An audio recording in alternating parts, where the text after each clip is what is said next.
वालिदैन हो जाएं होशियार। कार्टून फिल्म से बच्चों पर बुरे असरात।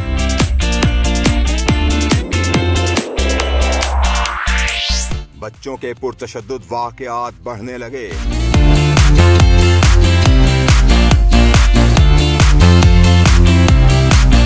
नई तहकीक में तहलका खेज इंकशाफ सामने आ गए। कार्टून फिल्में घर में बच्चों की तफरीह के लिए एक खास हिस्सा बन चुकी हैं, जिसके पेश नजर घर घर में बच्चे बैटमैन, सुपरमैन और स्पाइडरमैन समेत दीगर मशहूर कार्टून सुपर हीरोज की तरह हरकतें करते हुए दिखाई देते हैं। लेकिन हाल ही में कार्टून फिल्म्स पर एक तहकीक की गई, जिसमें इंकशाफ किया गया है कि कार्टून फिल्म्स जहां बच्चों के लिए तफरीह का हिस्सा बनती हैं, वहीं पर यही फिल्म्स बच्चों पर अच्छे और बुरे असरात भी मुरतब करती हैं। नई तहकीक के मुताबिक हाल ही में जो कार्टून फिल्म्स पेश की गयी और पेश की जा रही हैं, उनमें कोई न कोई ऐसा किरदार पेश किया गया है जो आज भी हमारे अज़हान में नक्श है। बच्चों की उम्र ऐसी होती है कि जब वो कोई नई चीज देखते हैं तो उसको पाने की जुस्तजू में बच्चे खुद सुपर हीरो की तरह बनने की कोशिश में लग जाते हैं, जिसके बाद या तो बच्चे ज़हीन और होशियार हो जाते हैं या फिर वो लड़ाई झगड़ा, जिद या फिर दूसरे बच्चों पर तशद्दुद करना शुरू कर देते हैं। क्या आपके बच्चे भी ऐसा करते हैं? कमेंट सेक्शन में हमें अपनी कीमती राय से